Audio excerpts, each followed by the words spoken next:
Greetings, friends and fellow aliens, and thank you for joining me on this video, and welcome to my channel. If you are new here, my name is David. I am an INFJ.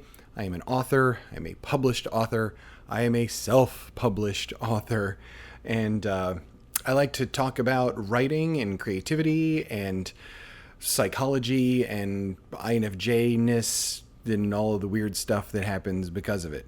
It's been a little while since I've done a writing video, or one that pertains just to writing, and I have a lot of writers on this channel. Hello everybody.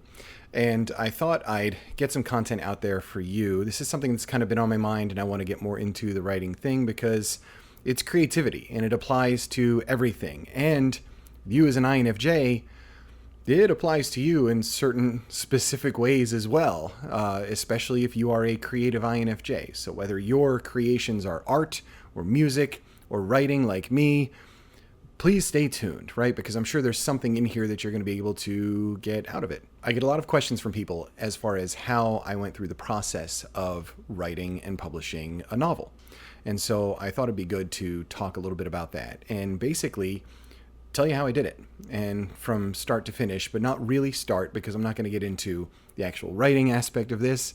For this video, we're just going to assume that your writing is sort of done-ish, and we're going to kind of pick up from there. So if you have an idea for a book, we're going to handle that on a different one. For this one, it's if you have some written words down and you're ready to think about getting it out into the world, which is terrifying, but you can do it because I did it. And if I could stumble through it and do it okay, I'm certain that you can as well. This video is brought to you by The Caretaker. That's my book. There's an INFJ main character. I am an INFJ who wrote the book. It has themes that are supernatural, that have to do with death and love and loss and all kinds of things, redemption and everything else, all packed into 350-ish pages. I'm pretty sure you'll love it. I got great reviews on Amazon, and if you are an INFJ or if you are just somebody who loves supernatural stories, please consider picking it up. If you have already and you really enjoy it, please write the review on Amazon. Reviews are gold for a self-published author. That is rule number one, and something that we'll also talk about in this video. So for the purposes of this discussion, we're going to assume that you have some written words down, and your goal is to get those words into print.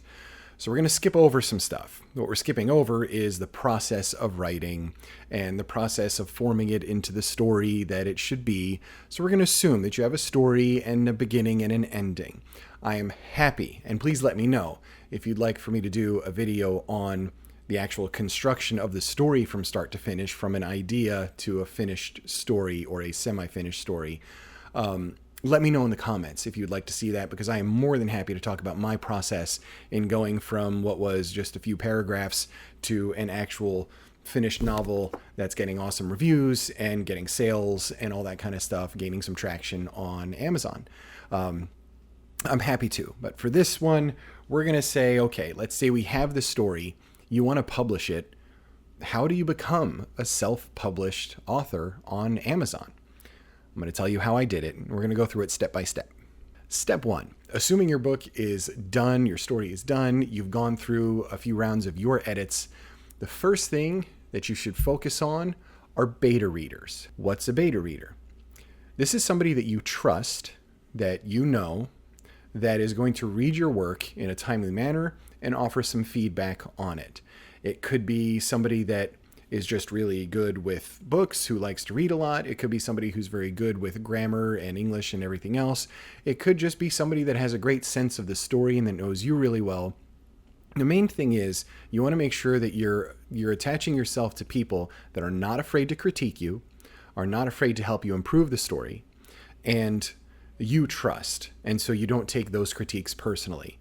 That can be tough, especially for an INFJ. If you're out there and you're already really tough as far as the critiques go, it can be hard when you've slaved over this word baby that you just had on all these pages, and then somebody's like, yeah, no, I didn't really like it, which can happen.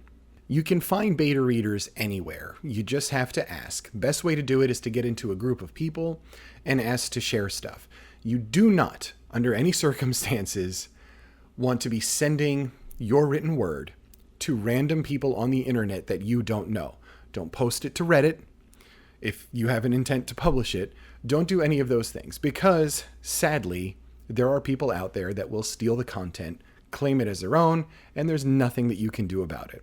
So it is really critical that you know who these people are and that you can work together, usually as a peer group. So you'll review somebody else's writing, they will review yours. So how do you find beta readers? For that, look into discussion forums about writing, join them, throw a couple comments out, reply to some other comments, get to know people and have some conversations. All you have to do is get to know people a little bit to be able to get comfortable with them, knowing that you can share some words back and forth. That's all it takes. For my book, I had about 5 or 6 beta readers to go through and read the whole thing, start to finish. I gave them snippets of about 10,000 words at a time until about 80,000-ish words were finished in front of their eyes. And I asked a set of questions.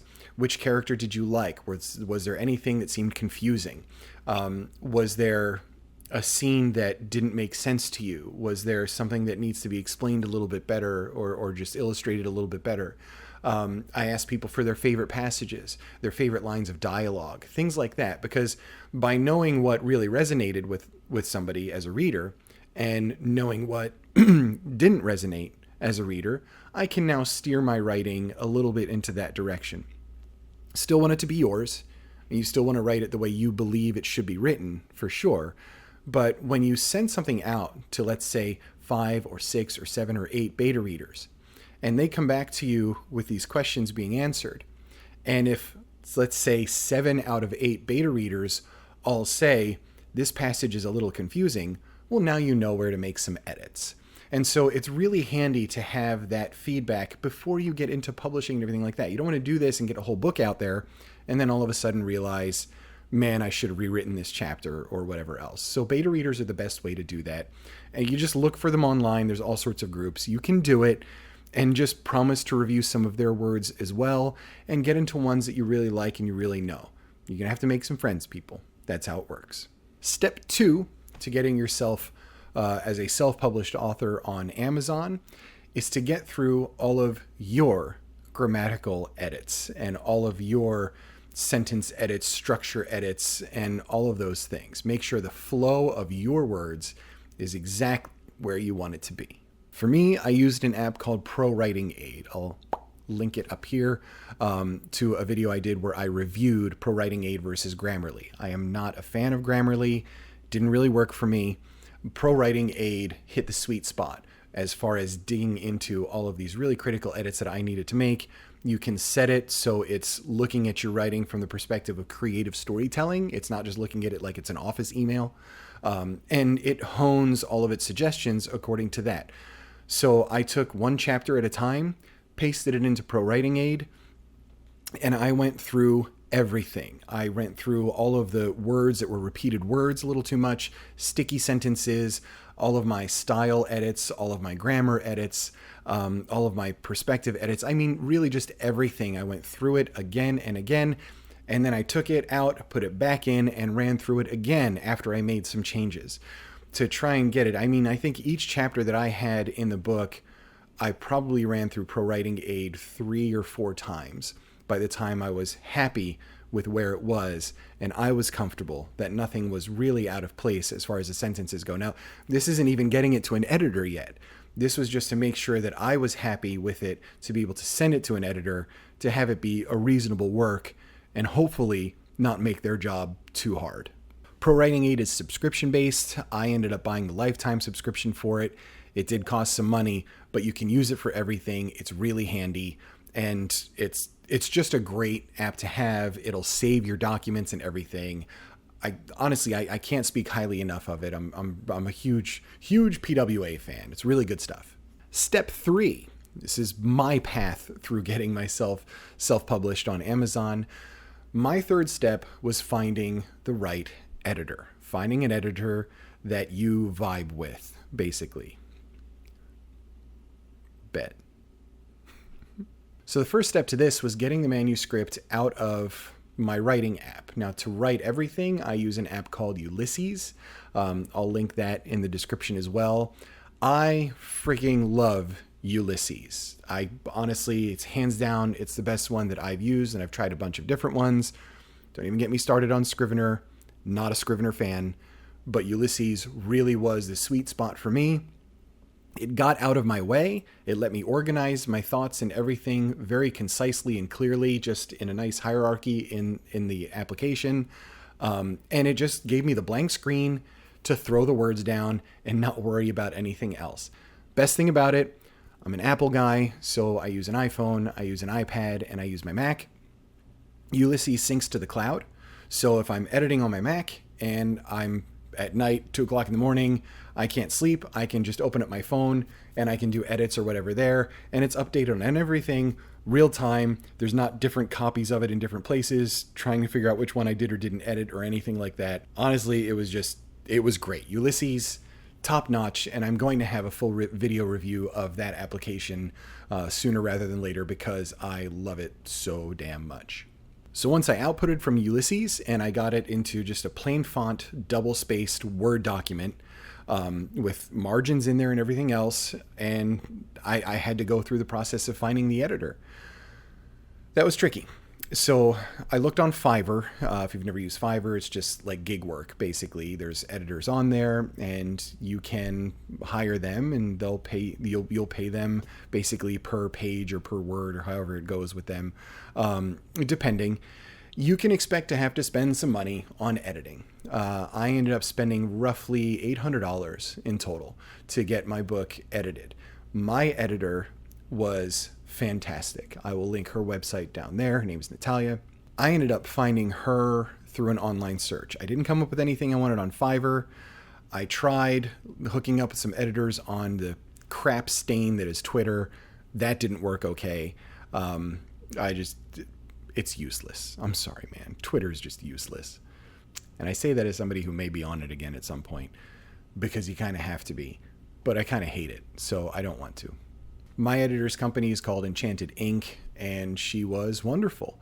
Now, there's different kinds of edits that you can do as well. So you can talk to an editor, and they will actually help you craft the story, which I didn't want to do. The story was mine. I had it down. I had the world building down. I felt really comfortable with all of that. What I needed help with was jumping in and out of tense because I was writing some present tense, some past tense, because I just have a hard time writing in that tense consistently. Some of my repeated words, some of the other things. She was fantastic because she caught little inconsistencies or continuity questions that were within it. Only a couple here or there, but they did stand out when they were raised. She let me know which passages she thought were just perfect and absolutely nailed it. I was receiving comments within my edited manuscript of like, oh my God, I can't believe this just happened. So she was very invested in the story and really wanted it to shine the way I needed it to shine. And what I needed her to do in order to get it to that point was take care of my grammar edits and do everything according to what's called the Chicago Manual of Style, which is the basic way that you want to edit something so it is ready for print. An editor usually will take a couple weeks to get through it, and then you'll get back a document that is your finished edited manuscript. Still have to make a couple changes most likely. I had to go through those edits and approve or decline them, do a couple of rewrites here or there, but for the most part it was an easy process, wasn't that difficult to get through, and a professional editor's guidance is just the best thing you can do for your book. Look, you're going to spend all this time writing it. Don't you want it to be out there in the greatest form it can possibly be in? And all of our effort is poured into that. And that's why, to me, it was worthwhile saving up and being able to purchase the service from a professional editor that could really do the job well. So I saved half of it. I gave her half down as a deposit. She started working on it. And then a month and a half later, half down again to get the full manuscript back. So you just bite the bullet, work a couple extra hours, but get your book looking really, really good. You'll know if you vibe with an editor because usually you'll send them a sample of like 5,000 words. They'll write back to you, send it back to you with basically how they would edit it. And you'll just know from talking to them and everything else. She and I got along right away because she's also a YouTuber. I'll link to her channel as well. And we were able to just come to that common ground. She knew exactly what I wanted. I knew exactly what kind of work she did. And we hit it off as a great working relationship. So I couldn't be happier with her. If you are looking for an editor, please consider Enchanted Ink. So after step 3 of finding an editor, there was still a round of changes and edits to go through. That was step 4, which is your final coat of polish on your book. After the editor comes back, making those little changes, little adjustments, little shifts, and everything else, and then making sure it's just all set. The edits make sense, everything flows. You have to read your own work many, many times. You're probably going to get sick of it. That's okay. It's just the way it works. Okay, so we'll call this still kind of step 4, right? You will need to get that formatted for a book. Now, I went through Kindle publishing, right? So it's called KDP, Kindle Direct Publishing. So that next step for Kindle Direct Publishing is getting your PDF in that formatted state. Now, there's all kinds of videos and tutorials online, and I would recommend following those. You need to make sure that your pagination is correct. A lot of this is done in Word with headers and footers, and it can be pretty complicated. I happen to be very skilled in Microsoft Word, and the process of getting the book formatted for Kindle publishing drove me crazy. Because when you have the book, like there's a bind in there. So whatever was like within that inner part of the bind, whether it's the left side of the page or the right side of the page, had to be indented over. You had to make sure that lines weren't getting orphaned, so you didn't have like a single line on one page, you'd bump another one down. I mean, there's just a lot of concerns to make sure everything matches up and the header is correct and the footer is correct and the page numbering is correct. Your titles are all correct and they're starting partly down the page. So look up the rules for formatting a manuscript. You will see tons of information about this, and then find something that's a little bit easier to follow. You can absolutely format it yourself if you feel like getting an education in Microsoft Word. Otherwise, generally somebody formatting the book will probably set you back about another $100. And they'll do a basic job. That's what I ended up doing because I was tired of the frustration. So I scraped together an extra $100, threw it at somebody to format it, and they took care of it for me. What you're noticing here is that not even including all the time writing it, you're deep into some debt as far as trying to get this book out there and published. You'd need to spend some money in order to get it polished and looking really good. And so imagine about $1,000 for an editor, imagine about $100 for some of the formatting and things like that. And there may be some other expenses. If I include the subscription costs for Ulysses and the subscription costs for Pro Writing Aid, you're in with some cash, right? And so it's important to just set that aside. Listen, this is your work of art. Don't cut corners. Once you've got that formatting part of it down and you're pretty much ready to go, it's ready to upload to Kindle. What you will need is a cover. And again, you may have to spend some money for somebody to get a good cover design for you. A good place to look for that is Fiverr. People do all sorts of cover work on there. Look for samples. Make sure you have an art style that that matches with what you really want. And very clearly communicate what you're looking for to make sure the cover is exactly what you want and eye-catching enough. My cover was a combination of a few different book covers that I saw online and took some screenshots of, sent it to the artist and said, this is the font I want to use. These are the colors that I want. And this is basically what I want to have happen with it. He did a fantastic job on the very back with the just faded green and the dice with my description on there. So all these things just kind of put it into place. On Kindle, on Amazon, you'll upload your PDF. You'll upload the cover image. It has to be done to a very specific size. Amazon gives you all the guides on how to do it. It's very, very easy to just say, hey, I need it to match up like 11.07 inches or whatever. You just have to come up with what size your book actually is. I went with a 5x8 for mine. A 6x9 is really common. It all just depends on what you want it to look and feel like on a shelf. I wanted mine to be more like that, like a handheld book that I could grab with one hand like this, just as something that I could pop in a bag, take with me and read.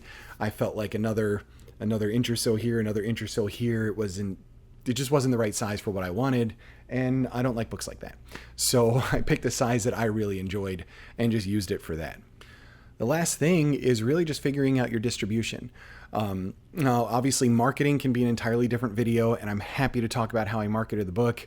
I'm over 500 sales on my book at this point, and I'm averaging probably somewhere between 50 or so sales every month on the book. It's not a lot. You don't make a ton of money. You can't retire on it, my hope for the book isn't so much those sales. I just wanted to get noticed by somebody in the industry so I can actually turn this into the career that I want it to be and keep writing and keep doing those things. And so that's the effort that I'm going through right now. For the purposes of self-publishing, it's just a matter of getting it up there. Yes, you will need an audience. Yes, you'll need people that are interested, that want to read your story, and connecting to them is an entirely different video that I'm happy to do. Just tell me if you want to see that stuff down in the comments. So that's pretty much it for this one. And the basic steps as we go through it are making sure you have your finished manuscript, making sure people have read it, that it gets polished, finding a good editor, getting it formatted properly for Kindle, getting all of your cover stuff done and everything else, and just putting all these pieces together one step at a time. There's so many resources on the internet to be able to do this. I think the main thing you need to remember is that this is your path and your journey. This is what worked for me, and it's a process that I took to get from my idea to a finished book that's sitting on my shelf. It's not going to be the process for everybody. And so make it yours and make it your own. But don't skip some of these really important steps. Always edit and re-edit. Always get it in front of the eyes of somebody who is a professional, who can work with you on getting it to that finalized state. And definitely be proud of the words that you put down on those pages, because not everybody has a capacity to write a book start to finish. I think everybody can do it. But what's missing with a lot of people is that it feels so daunting from the get-go. It really isn't. If you're in the middle of writing it or you want to start writing it, just start writing. Accept the fact that it's not going to be a finished book when it leaves your brain to your fingers and onto a keyboard. That's not what your idea is. Your idea is not to create a polished, finished manuscript for a first draft. Not going to happen.